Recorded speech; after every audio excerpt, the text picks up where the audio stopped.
사람이 행하고 하늘이 본다는 말이 있습니다. 하지만 선한 일을 하면 정말로 좋은 보답을 받을 수 있을까요? 함께 한 이야기를 들어보시죠. 옛날에 한 상인이 가족과 작별하고 먼 땅으로 장사를 하러 갔습니다. 어느 날 그는 홀로 한 사찰에 가서 향을 피우고 절을 했습니다. 점괘를 뽑았는데 궤에는 그가 올해 어느 날에 죽을 것이라고 적혀 있었습니다. 궤를 본 사찰의 스님은 매우 놀라며 급히 합장하고 염불했습니다. 아미타불, 부처님의 말씀은 자비로우시며 결코 거짓이 없습니다.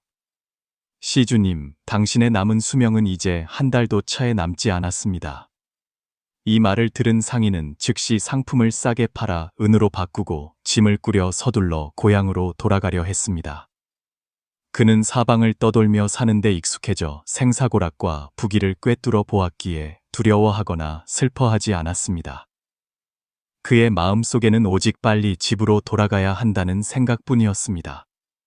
한 마을을 지나갈 때 그는 배고프고 지쳐서 나무 그늘 아래에 앉아 쉬며 짐을 풀어 점심을 먹었습니다. 부주의로 밥알 몇 개가 땅에 떨어지자 즉시 개미떼가 몰려와 다투어 먹었습니다. 이를 본 그는 더 많은 양식을 땅에 뿌려주며 말했습니다. 작은 개미들아, 마음껏 먹어라. 나도 곧 이 세상을 떠날 것이다. 만약 내가 다음 생에 개미로 태어날 수 있다면 너희에게 다시 먹이를 줄 기회가 있기를 바란다. 개미에게 먹이를 주고 나서 그는 다시 길을 떠났습니다. 그때는 10월이라 낮이 짧고 하늘이 빨리 어두워졌습니다. 늦은 밤이 되자 그는 머물 곳을 찾지 못해 한 폐허가 된 사원에 잠시 들어갔습니다. 사원 안에는 늙은 스님과 젊은 스님, 두 스님이 있었는데 한 명은 귀가 멀었고 한 명은 말을 못했습니다. 저녁 식사 후 그는 목욕을 하고 싶었지만 사원은 오랫동안 수리되지 않았습니다. 여러 곳이 무너져 내려 목욕을 할 수 없었습니다. 그는 은 30냥을 꺼내 늙은 스님에게 주며 말했습니다. 스님, 저도 이제 살 날이 얼마 남지 않았습니다. 이 은을 가지고 있어도 소용이 없습니다. 부디 받아주십시오. 내일 몇 사람을 고용해서 기와를 사서 사원을 수리하십시오. 겸사겸사 넓은 목욕탕도 지어서 지나가는 사람들이 쓸 수 있도록 해주십시오. 스님은 은을 받았습니다. 다음 날 바로 사람들을 불러 사원을 수리하기 시작했습니다. 상인도 며칠 동안 머물며 도왔습니다. 뜻밖에도 이곳에 머무는 바람에 그는 집에 도착할 시간을 놓치고 말았습니다. 계속 길을 가던 중 그는 우연히 돌에 걸려 넘어져 정신을 잃었습니다. 두 명의 저승사자가 그를 보고는 염라대왕의 전으로 데려갔습니다. 염라대왕은 그를 보고 안부를 묻기도 전에 두 저승사자를 꾸짖었습니다. 너희들은 이를 어떻게 하는 것이냐? 관세음보살님과 여러 신들이 이 사람을 위해 중재하러 오지 않았더냐. 이 사람은 마음씨가 착하여 중생에게 먹을 것을 주고 또 은 36냥을 기부하여 저를 수리했다. 그래서 내가 그의 수명을 36년 연장해 주기로 동의했다. 그런데 어찌하여 너희가 그를 이곳으로 잡아왔느냐. 말을 마친 후 그는 상인을 향해 말했습니다. 어차피 이리 왔으니 한 바퀴 둘러보거라. 하지만 너무 오래 머물지는 말아라. 두 저승사자는 즉시 그를 데리고 여러 지옥을 구경시켜 주었습니다. 그는 칼산에 오르고 불바다에 떨어지며 호랑이와 표범, 늑대에게 물어뜯기는 등 온갖 끔찍한 형벌을 목격하고는 몹시 두려워했습니다. 앞마당에 이르렀을 때 갑자기 익숙한 사람의 형체가 보였습니다. 자세히 보니 바로 자신의 형수였습니다. 그녀는 대들보 아래에 발가벗겨진 채 매달려 있었고 두 개의 날카로운 칼이 가슴에 똑바로 꽂혀 있었습니다. 상인은 깜짝 놀라 달려가 염라대왕에게 애원했습니다. 어릴 적 부모님을 일찍 여의고 형수님의 젖을 먹고 자랐습니다. 부디 염라대왕께서 은혜를 베푸시어 형수님을 용서해 주십시오. 염라대왕은 듣고 나서 그 여인을 형벌에서 풀어주라고 명령했습니다. 그때 상인은 깜짝 놀라 깨어났고 계속해서 집으로 향했습니다. 집에 도착하니 형수가 여전히 건강한 것을 보고 그는 저승에서 겪은 일을 이야기했습니다. 그제야 형수는 기억해냈습니다. 몇 년 전 그녀는 절에 향을 피우러 갔다가 아무도 보지 않을 때 은촛대 한 쌍을 훔쳐 옷 속에 숨겼습니다. 그 후 그녀는 2년 동안 가슴에 찌르는 듯한 통증을 앓았습니다. 이상하게도 그 통증이 얼마 전에 막 사라졌다는 것이었습니다. 상인은 집으로 돌아와 매일 죽음을 기다렸습니다. 하지만 반년이 넘게 지나고 그가 죽어야 할 시간은 이미 오래전에 지났지만 그의 몸은 쇠약해지기는커녕 날마다 더욱 건강해졌습니다. 그래서 그는 더 이상 가만히 있을 수 없었습니다. 상인은 형님 부부와 작별하고 다시 예전에 장사하던 곳으로 갔습니다. 어느 날 밤 그는 꿈에서 금불상이 나타나 염라대왕이 그에게 36년의 수명을 더해 주었다고 알려주는 것을 보았습니다. 그때서야 그는 모든 이야기를 이해하게 되었고 이 세상에서 36년의 아름다운 세월을 더 누리게 된 것을 기뻐했습니다. 한평생 사람으로 사는 인연을 맺는 것은 참으로 쉽지 않습니다. 선량한 사람이 되면 마음이 편안하고 단순한 사람이 되면 삶이 가벼워집니다. 자비심을 지키고 꾸준히 선을 행하며 돈과 명예에 대한 집착을 버리고 대비심으로 보시를 행하면 좋은 씨앗을 심었을 때 반드시 좋은 열매를 거둘 것입니다. 인생은 고작 수십 년, 세상의 먼지가 두 눈을 가리지 않도록 모든 이에게 권합니다. 탐욕과 분노는 고통의 근원입니다. 배부를 때 더 많은 선행을 하도록 노력하되 항상 기억하십시오. 그저 좋은 일을 할 뿐 결과에 연연하지 마십시오. 많은 사람들이 보시에 대해 오해하여 그것이 단지 주는 것, 베푸는 것이라고 생각합니다. 하지만 실제로는 보시의 의미는 매우 넓습니다. 어딘가에 약간의 돈을 기부하는 것만으로 보시를 다했다고 생각하지 마십시오. 그것은 무량한 보시법 가운데 아주 작은 일부에 불과하기 때문입니다. 보시는 삶의 모든 활동을 아우릅니다. 우리는 그것의 진정한 본질을 명확히 이해해야 합니다. 속담에 이르기를 쌀 한 그릇을 주는 것은 은혜요 쌀 한 마를 주는 것은 원한이라 했습니다. 만약 선행을 하고도 보답을 받지 못해 부정적인 마음이 생긴다면 그것은 대부분 보시의 의미와 그 진정한 목적을 제대로 이해하지 못했기 때문입니다. 예로부터 보시는 항상 지혜로운 이들에게 찬사를 받아왔습니다. 이는 그것이 단순히 다른 사람으로부터 보답을 받기 위한 것만이 아님을 증명합니다. 이제 이 주제에 대해 더 깊이 탐구해 보겠습니다. 오늘 영상은 조금 길 수 있지만 인내심을 갖고 끝까지 시청해 주시길 바랍니다. 보시에 대해 진정으로 이해하게 되면 누구나 어떤 조건도 기다릴 필요 없이 그것을 실천할 수 있다는 것을 깨닫게 될 것입니다. 이어서 저는 여러분에게 소지장이 무엇인지, 보시가 무엇이며 보시의 의미는 무엇인지에 대해 공유하겠습니다. 이것들을 명확히 이해해야만 공덕과 복보를 쌓을 수 있습니다. 그러니 하던 일을 잠시 멈추고 주의 깊게 들어주십시오. 그렇다면 소지장이란 무엇일까요? 그것은 무명 또는 무지라고도 불리며 세 가지 큰 번뇌 중 하나입니다. 소지장은 너무 많이 알거나 지식이 너무 많아서 장애가 생기는 것이 아니라 진실의 실상에 대한 무명으로 인해 불도를 닦는 길에 장애를 일으키는 것입니다. 이것이 바로 소지장입니다.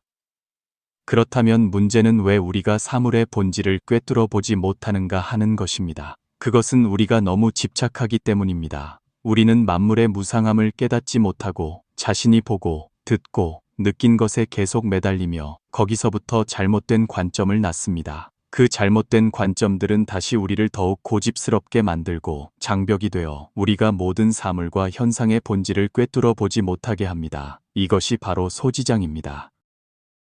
예를 들어 우리는 종종 주변 사람들과 사물에 대해 편견을 가집니다. 누군가 다른 관점을 제시하면 우리는 문제의 본질을 헤아리기보다는 본능적으로 반박하며 받아들이기 어려워합니다. 이것은 아집으로 인해 소지장이 생기는 것입니다. 지식이 많다는 것이 소지장에 걸린다는 의미는 아닙니다. 오직 자신이 아는 것에 집착하고 자아를 내려놓지 못하며 나라는 것, 나의 것이라는 것에 집착할 때만 소지장이 생깁니다. 이 두 개념은 완전히 다르므로 혼동해서는 안 됩니다. 금강경에서 부처님께서 말씀하셨듯이 비구들이여 알아야 한다. 내가 설하는 법은 강을 건너는 뗏목과 같으니 정법조차도 집착해서는 안 되거늘 하물며 비법이겠는가. 부처님께서는 매우 명확하게 말씀하셨습니다. 만법을 버려야 할 뿐만 아니라 불법조차도 버려야 하며 어떤 것에도 집착해서는 안 됩니다. 왜냐하면 불법은 우리가 강을 건너도록 돕는 배와 같기 때문입니다. 건너편 기슭에 도착했을 때 만약 배를 어깨에 메고 계속 간다면 그것은 우리의 발걸음을 막는 짐이 될 것입니다. 따라서 불교에서 소지장은 배우지 않는다는 의미가 아니라 배운 것에 집착하지 않는다는 의미입니다. 항상 적절한 때에 내려놓을 줄 알고 열린 마음, 비어있는 마음, 그리고 자비심을 유지해야 합니다.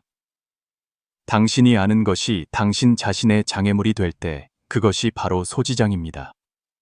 반대로 그것들이 장애를 일으키지 않는다면 그 지식들은 당신이 더 멀리 나아가는 데 도움이 되는 지혜와 방편이 될 것입니다.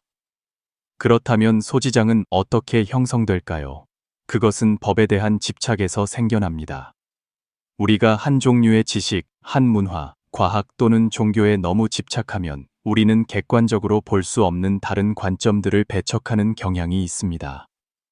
그때 우리는 무엇이 기초 지식이고 무엇이 중급 지식이며 무엇이 고급 지식인지 명확히 구분할 수 없게 됩니다. 예를 들어, 만약 어떤 사람이 유학만 믿는다면 그는 도학과 불학을 배척할 것입니다. 바로 유학에 대한 집착이 소지장을 만들어 그가 다른 사상 체계의 가치를 부정하게 만드는 것입니다. 그로 인해 그는 우물안 개구리와 같은 좁은 사고방식을 갖게 될 것입니다. 집착은 큰 장벽입니다. 자아에 대한 집착은 진심이 드러나는 것을 막는 근본적인 장애물입니다. 법에 대한 집착은 모든 법이 자연스럽게 드러나는 것을 막는 소지장입니다. 그러므로 당신이 아는 것이 삶의 장벽이 되게 하지 마십시오. 소지장을 깨뜨리는 방법은 바로 고집을 버리는 것입니다. 우리가 아는 것에 더 이상 집착하지 않을 때 모든 지식은 지혜와 방편으로 전환될 것입니다. 한 사람은 부처님처럼 모든 것을 알 수 있지만 동시에 부처님처럼 자신이 아는 것이 해탈의 길에서 장애가 되지 않도록 할 수 있습니다. 왜 보시를 해야 할까요? 보시의 의미는 무엇일까요? 보시는 주는 것, 다른 사람이 이익을 얻도록 돕는 것입니다. 우리가 보시를 실천할 때 그것은 단지 복덕을 쌓는 행위일 뿐만 아니라 보살도를 가는 길에서 자신을 완성하는 방법이기도 합니다. 부처님께서는 5가지 최상의 보시에 대해 가르치셨습니다. 1. 열애 보시, 깨달은 분들께 공양하는 것입니다. 2. 승중 보시, 모든 수행자에게 공양하는 것입니다. 3. 법기 보시, 수행을 돕는 방편을 제공하는 것입니다. 4. 부모 보시, 부모님께 효도하는 것입니다. 5. 공웅한 자에게 보시, 어려운 처지에 있는 사람들을 돕는 것입니다. 옛말에 선을 즐기고 보시하기를 좋아하는 이가 바로 선한 사람이라는 말이 있습니다. 많은 사람들이 보시는 부자들만을 위한 것이라고 생각하지만 불교에는 보시가 더 큰 부귀를 가져다 줄 수 있다는 말이 있습니다. 어떤 사람들은 이것이 돈을 얻기 위한 유혹에 불과하다고 의심할 수도 있지만 만약 그런 생각을 한다면 그것은 바로 무명에 가려졌기 때문입니다. 보시는 육바람일, 즉 보살도의 6가지 바람일 중 하나이며 3가지 종류로 나뉩니다. 1. 재시, 재물과 물질을 보시하는 것입니다. 2. 법시, 교법을 보시하고 지혜를 나누는 것입니다. 3. 무해시, 다른 사람이 두려움과 고통을 극복하도록 돕는 것입니다. 보시의 깊은 의미에 대해서는 할 말이 많지만 여기서는 보시의 공덕에 대해서만 논하겠습니다. 왜 보시를 해야 할까요? 보시라고 하면 오늘날 많은 사람들이 그 의미를 제대로 이해하지 못하며 특히 재시에 대해서 그렇습니다. 돈은 모두 우리가 힘들게 번 것이니 쉽게 내어줄 수 없습니다. 하지만 재시는 특정 금액을 규정하지 않고 각자의 능력에 따라 다릅니다. 많이 있으면 많이 주고 적게 있으면 적게 줍니다. 중요한 것은 마음입니다. 보시의 공덕은 양에 있는 것이 아니라 실천할 때의 마음에 있습니다. 만약 보시가 진심에서 우러나와 진정으로 다른 사람이 고통에서 벗어나기를 바라는 마음에서 비롯된다면 그것은 선한 마음입니다. 동시에 실천하는 과정에서 이 진실한 마음을 유지하면서 다른 중생의 이익에 해를 끼치지 않는다면 그것이 바로 올바른 법의 보시입니다. 보시는 십바람일 중 하나입니다. 또한 생사의 강을 건너 깨달음의 저편에 이르는 방편이기도 합니다. 보시의 이익은 매우 많습니다. 부처님께서 설하신 보시 공덕경에서 부처님께서는 보시가 가져다주는 무수한 이익에 대해 언급하셨습니다. 예를 들어 돈과 재물을 보시하면 다음 생에 부유해집니다. 꽃과 과일을 보시하면 다음 생에 지혜롭고 정진하게 됩니다. 음식을 보시하면 다음 생에 굶주리지 않고 몸이 건강해집니다. 요약하자면 보시는 우리에게 선한 마음을 열고 자비심을 기르며 마음을 넓히는 데 도움이 되는 무량한 공덕을 가져다 줍니다. 보시의 이익은 셀 수 없이 많아 아무리 말해도 끝이 없습니다. 보시는 우리에게 매우 중요합니다. 보시를 실천하기만 하면 각자의 삶에 분명 큰 변화가 있을 것입니다. 그렇다면 무엇이 보시일까요? 보시는 바로 자비심을 가지고 다른 사람에게 이익을 주는 것입니다. 그러므로 보시에는 두 가지 요소가 있습니다. 첫째, 보시하는 사람은 자비심이 있어야 합니다. 둘째, 받는 사람은 실제로 이익을 얻어야 합니다. 재물을 보시하는 것 외에도 우리는 노동력으로 다른 사람을 돕거나 정법을 가르치거나 두려움과 혼란에 빠진 사람들을 위로할 수 있습니다. 이러한 것들도 모두 보시의 범위에 속합니다. 불교에서 보시는 세 가지 주요 유형으로 나뉩니다. 재시, 돈, 재산, 물질을 보시하는 것입니다. 법시, 교법, 지혜를 나누어 다른 사람이 인식을 넓히도록 돕는 것입니다. 무해시, 다른 사람이 두려움, 고통을 극복하고 안정을 찾도록 돕는 것입니다. 의미에 있어서 소승에게 보시는 탐욕과 인색함을 없애는 데 도움이 됩니다. 그로써 복보를 쌓고 미래의 가난을 피할 수 있습니다. 대승에게 보시는 탐욕을 없애는 데 도움이 될 뿐만 아니라 중생을 구제하고 큰 복보를 쌓아 보살도에 더 가까이 다가가는 방편입니다.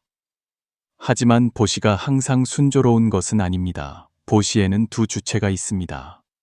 하나는 보시하는 사람, 다른 하나는 받는 사람입니다. 양측의 인연이 충분할 때 보시는 순조롭게 이루어질 수 있습니다. 보시의 장애물은 두 가지 측면에서 비롯됩니다. 첫째, 자신이 보시하고 싶지 않은 경우입니다. 원인은 탐욕이 너무 심하고 너무 인색하여 돈과 재물을 내려놓지 못하기 때문입니다. 심지어 어떤 사람은 여러 해 동안 불법을 배웠음에도 불구하고 거의 보시를 하지 않습니다. 그로 인해 그들의 복보는 점점 고갈되어 더 이상 불법을 배울 복과 인연이 충분하지 않게 됩니다. 오직 보시만이 그들이 탐욕과 인색한 마음을 깨뜨리도록 도울 수 있습니다. 둘째, 다른 사람이 보시를 받고 싶어 하지 않는 경우입니다. 보시에는 지혜가 필요합니다. 무엇이든 준다고 해서 다른 사람이 받고 싶어 하는 것은 아닙니다. 또한 다른 사람을 돕는 것이 항상 그들에게 받아들여지는 것도 아닙니다. 왜일까요? 만약 받는 사람이 보시하는 사람의 태도가 경멸적이거나 마지못해 베푸는 것이라고 느낀다면 그들은 그 도움을 받고 싶어 하지 않을 것입니다. 보시의 어려움으로는 다음과 같은 몇 가지를 들 수 있습니다. 내려놓기의 어려움. 보시하는 사람에게 이는 자신이 힘들게 쌓아온 재산을 포기해야 함을 의미합니다. 많은 사람들이 자신이 가진 것을 잃을까 두려워하고 아까워하며 내어주지 못합니다. 지혜를 나누는 어려움.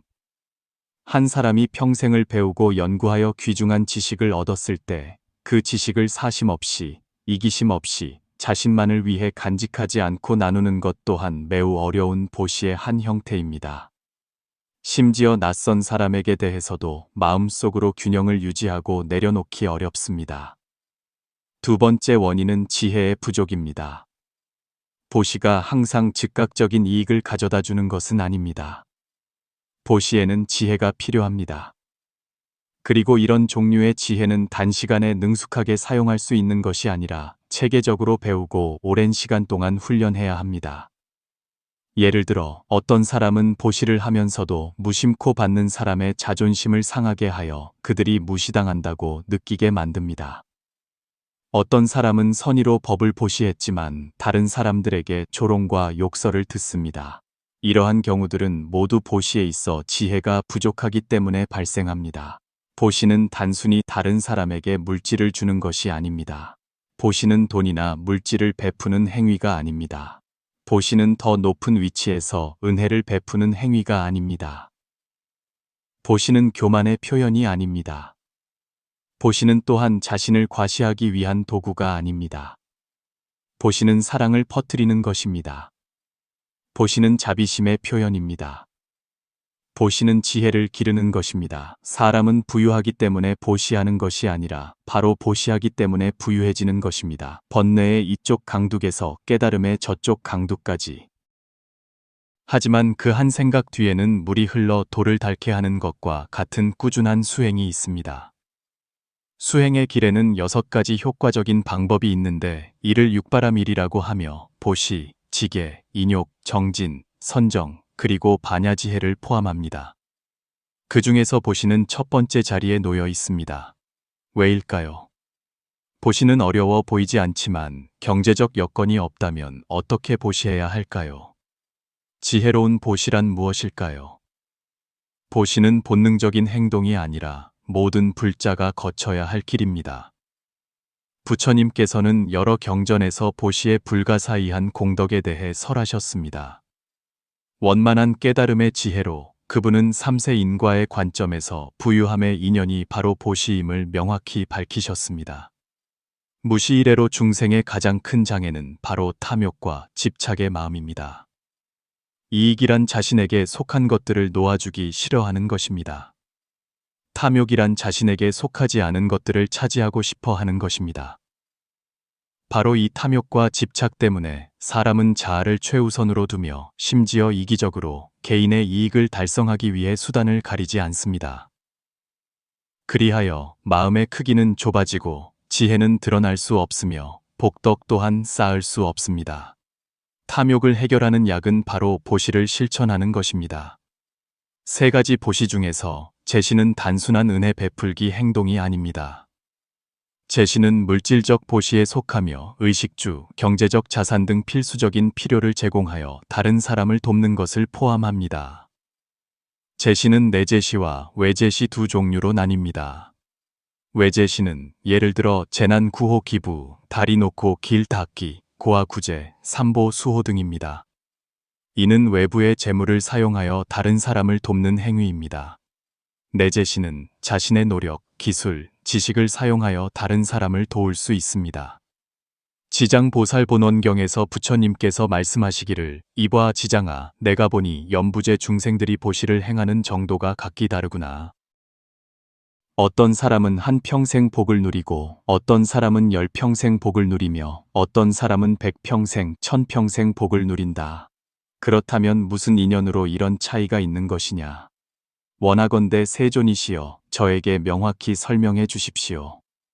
위의 경전 구절에서 부처님께서는 각 사람의 복보가 다른 것은 보시할 때의 방식과 마음에 달려 있다고 지적하셨습니다. 불법은 3세 인과를 설하며 오늘날 우리의 부유함은 바로 여러 생에 걸쳐 보시하고 복을 지은 결과입니다.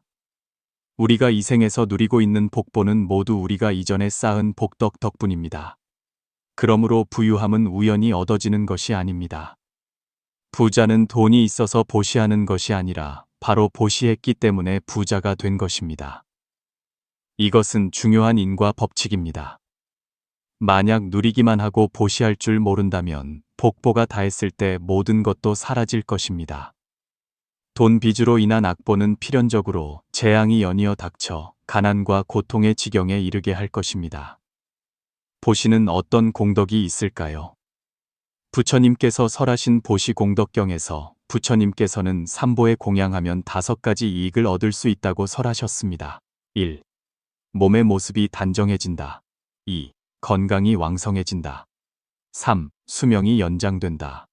4. 삶이 평안하고 안정된다. 5. 지혜가 오래도록 성장한다.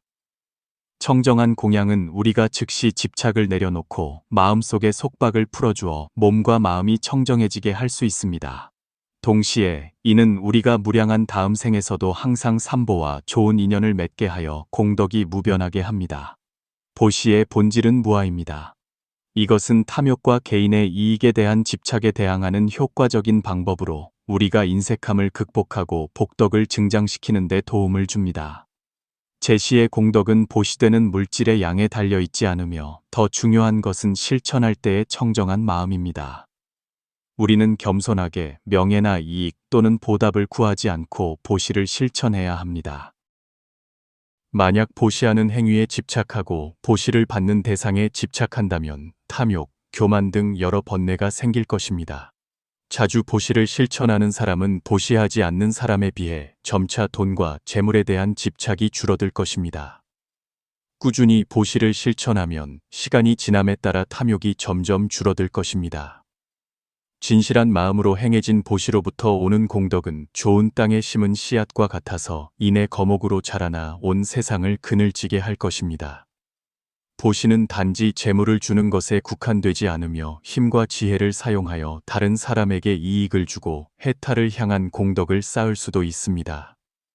경전에서는 보시에 세 가지 요소가 있다고 설합니다. 첫째, 보시하는 사람은 믿음이 있다. 둘째, 보시를 받는 사람은 좋은 복받이다. 셋째, 보시물이 올바른 법으로 공양된다. 이 세 가지 조건이 모두 갖추어질 때 보시는 우리가 탐욕심을 깨뜨리는 데 도움이 되며 이를 불교에서는 단나라고 부릅니다. 수행자에게 대승에 따르면 보시는 단지 탐욕을 없애기 위한 것이 아니라 대자대비를 실천하고 중생을 구제하는 방편이기도 합니다. 경전에서 언급된 육바라밀 중 보시가 으뜸인 이유는 만물을 구제할 수 있는 능력이 있기 때문입니다. 금강경에서는 보살이 법을 행함에 보시에 집착하지 않으면 그 공덕은 헤아릴 수 없다고 가르칩니다. 부처님께서도 진실한 믿음을 가진 이들에게 널리 돕고 선한 마음으로 세상을 대하라고 격려하셨습니다. 만약 각자가 작은 사랑을 기여한다면 이 세상은 더 좋은 곳이 될 것입니다. 인간 세상은 불교의 극락정토, 기독교의 천국 또는 도교의 청허의 경지가 될 수 있습니다. 금강경에서 머무는 바 없이 그 마음을 내라, 즉 집착 없이 선을 행하는 마음을 일으키는 것이 바로 보시의 핵심입니다. 옛사람들은 종종 놓으면 얻는다고 말했습니다. 놓을수록 더 많이 얻고 놓을수록 더 자유로워집니다. 하지만 무엇을 놓아야 할까요? 여기서 놓는다는 것은 모든 재산을 포기하는 것이 아니라 보살의 행을 따라 마음속에서부터 내려놓는 것을 배우는 것입니다. 내적으로는 육근, 즉 눈, 귀, 코, 혀, 몸 뜻에 대한 집착을 버리는 것입니다. 외적으로는 육진, 즉 색, 성, 향, 미, 촉, 법에 대한 집착을 버리는 것입니다. 이것들을 완전히 버릴 수 있을까요? 당연히 아닙니다. 버린다는 것의 의미는 모든 것을 다 버리는 것이 아니라 지혜롭게 보시를 실천하고 재물에 집착하지 않고 보시하는 행위에 집착하지 않으며 넓고 큰 자비심으로 보시하여 모든 중생을 돕는 것입니다. 밖으로 육진을 버린다는 것은 외부 경계에 미혹되지 않고 여여부동한 마음을 지키는 것입니다. 안으로 육근을 버린다는 것은 마음이 외부의 거짓된 모습에 집착하지 않도록 하는 것입니다. 안과 밖을 모두 버렸을 때 우리 마음은 청정해지고 점차 깨달음에 이르러 성불의 길로 나아갈 것입니다. 먼저 우리는 제시를 실천하는 것부터 시작해야 합니다. 왜냐하면 재물은 사람이 삶을 유지하는 기반이며 누구나 재물을 중요하게 여기기 때문입니다. 재물을 버리면 한편으로는 탐욕을 깨뜨릴 수 있고 다른 한편으로는 다른 사람을 구제하고 공덕을 쌓는 것입니다. 처음에 보시를 시작할 때는 억지로 하는 느낌이 들고 보시하고 나서도 아쉬워하며 심지어 마음이 쓰리거나 후회하기도 합니다. 따라서 보시는 지혜와 결단력을 가지고 순차적으로 적은 것에서 많은 것으로 점차 습관을 만들어 가야 합니다. 보시에 익숙해지면 마음은 자연스럽게 기뻐지고 더 이상 재물에 집착하지 않게 되며 번뇌도 줄어들고 즐거움은 날마다 늘어날 것입니다. 재물이 많을수록 복보가 커지는 것은 아닙니다. 또한 보시를 많이 한다고 해서 지혜가 저절로 늘어나는 것도 아닙니다. 무의시를 많이 실천할수록 병고가 줄어듭니다. 우리가 머무는 바 없이 보시를 행하는 경지에 이르면, 즉 집착 없이 보시하면 자성 속에 본래 갖추어져 있던 지혜와 덕행이 드러나고 몸과 마음이 자유로워질 것입니다. 만약 당신의 집이 깨끗하고 정돈되어 있다면 이웃, 친구, 친척들이 그것을 보고 본받을 것입니다. 당신은 자신에게 이익을 줄 뿐만 아니라 주변 사람들에게 영향을 미치고 교화하는 것입니다. 이것은 큰 이익이며 단지 몇몇 사람을 돕는 것을 넘어 무량한 중생에게 이익을 줄 수 있습니다. 각 사람은 모든 사람에게 본보기가 될 수 있습니다. 만약 당신이 가정의 기둥이라면 당신은 온 가족의 본보기입니다. 만약 당신이 기업가라면 당신의 회사는 다른 회사들의 본보기가 될 수 있습니다. 이것이 바로 행지이며 보살의 길이고 몸소 가르침으로써 중생을 제도하는 것입니다. 보시의 경계는 매우 넓어서 허공법계를 모두 아우릅니다. 우리는 시야를 넓히고 지혜를 높여서 보살행을 원만하게 실천할 수 있어야 합니다. 자세히 비교해보면 지혜가 복보보다 더 중요합니다. 재물은 복보입니다. 하지만 재산을 어떻게 사용하고 어떻게 올바르게 활용할 것인지는 높은 수준의 지혜가 필요합니다. 만약 지혜가 없다면 손에 재산이 있더라도 수많은 실수를 저지르기 쉽습니다.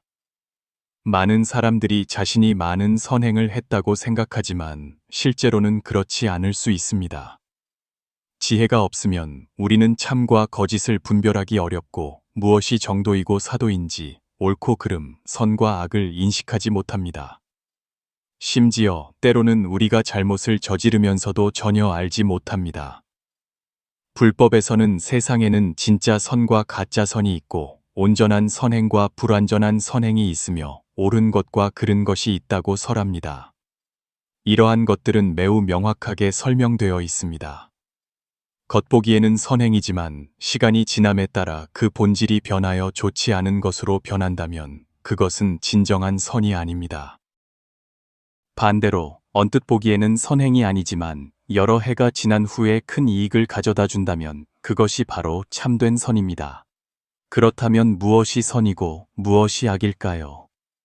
우리는 결과를 보아야 하며 단지 눈앞의 상황만으로 판단할 수 없습니다. 만약 현재의 일이 선하고 나중에도 선하며 점점 더 선해진다면 그것은 대선입니다. 하지만 나중에 선하지 않게 변한다면 그것은 아직 참된 선이 아닙니다. 그러므로 우리는 깊고 넓은 시야를 가져야 합니다. 옛사람들은 병을 치료하는 것보다 예방하는 것이 낫다고 가르쳤습니다.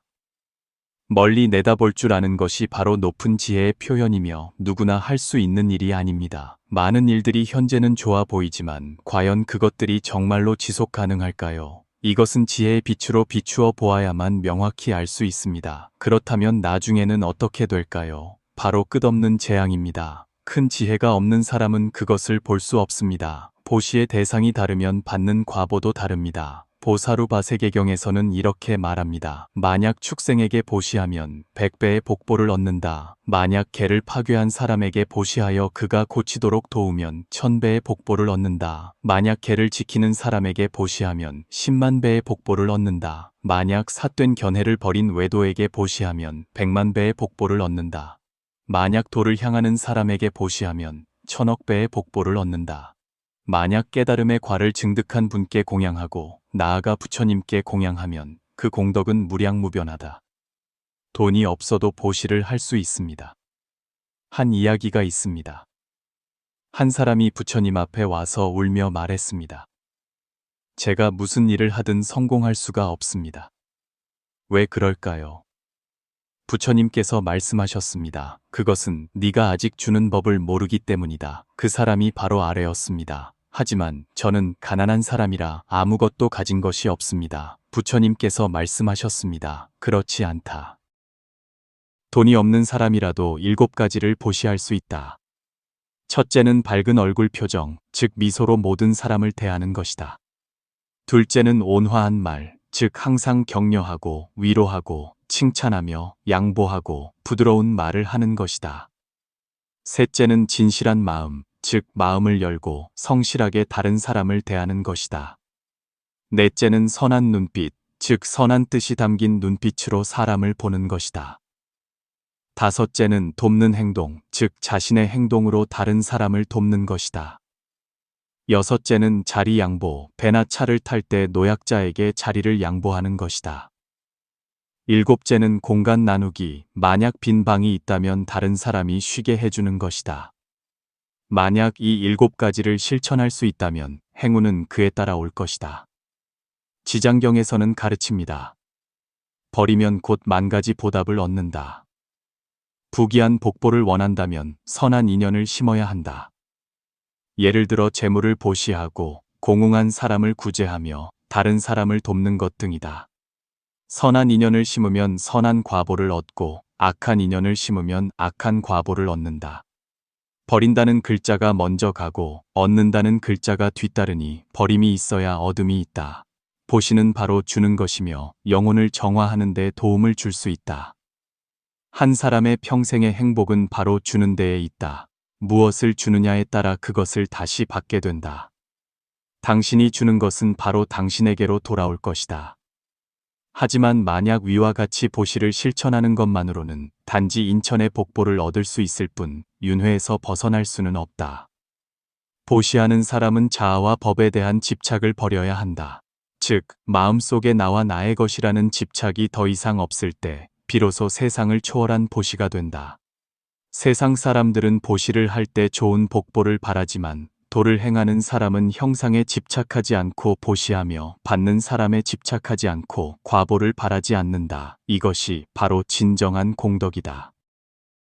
공덕은 도과의 기초이며 사람이 생사를 끊고 영원히 윤회에서 벗어나도록 돕는다. 모든 번뇌와 고통은 바로 자기 자신에게서 비롯된다. 만약 즐거움을 원한다면 그 즐거움을 다른 사람에게 보시하라. 다른 사람이 행복할 때 우리도 그 즐거움을 느낄 수 있고 그러면 자신에게 합당한 것을 되돌려 받게 될 것이다. 선한 일을 하는데 시간을 쓰는 것은 바로 영혼의 성장을 위한 씨앗을 심는 것이다. 계속해서 물을 주면 그것이 보답할 때 당신 또한 그것이 성장하는 때이다. 자신의 힘을 바칠 수 없는 물건은 없다. 우리가 헌신할 때 우리는 내면으로부터 힘을 되돌려 받게 될 것이다. 더 많이 보시할수록 우리는 우리 자신 내부로부터의 보답을 더 많이 느낄 수 있다. 당신에게 부족한 것, 만약 보시할 줄 안다면 당신은 그것들을 얻게 될 것이다. 다른 사람도 자신처럼 아름답고 선량하기를 바랄 때 그것은 현실이 될 것이다. 보시의 이익은 바로 이와 같다. 보시를 통해 부유함을 얻을 뿐만 아니라 넓은 마음을 기를 수 있다. 자주 보시하는 것은 사람이 탐욕스럽고 이기적인 마음을 없애도록 돕는데 그것이 바로 부유함의 근원이다. 매일 한 가지 문제를 관찰하고 한 가지 일에 대해 성찰하라. 매일 단 한 가지에 대해 깊이 고찰하고 그 후에 요약하여 다른 사람과 나누어라. 대학에는 졸업하는 날이 있을 수 있지만 한 인간의 성장 과정에는 결코 끝이 없다. 만약 오늘 자신을 점검하지 않는다면 내일 당신은 퇴보라는 대가를 치러야 할 것이다. 그러므로 파인만 학습법을 적용하여 매일 더욱 정진하라. 평행 우주 이론에 따르면 어떤 다른 차원에는 분명 우리 자신의 더 뛰어난 버전이 존재한다. 문제는 당신이 그 버전, 더 우수하고 뛰어나며 순수한 인간을 찾아낼 수 있느냐이다. 고집을 버리는 것이 바로 실천하고 진정한 자신으로 사는 가장 빠른 길이다. 어떻게 하면 진정한 자신을 만날 수 있을까? 본래부터 지혜가 원만한 인간.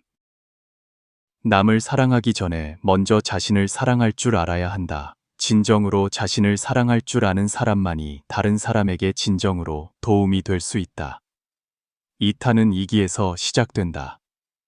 열에는 오고 열에는 가니 집착을 내려놓는 것이 바로 자신을 놓아주는 것이다. 과거, 미래, 현재를 돌아보아도 모든 것은 붙잡을 수 없다.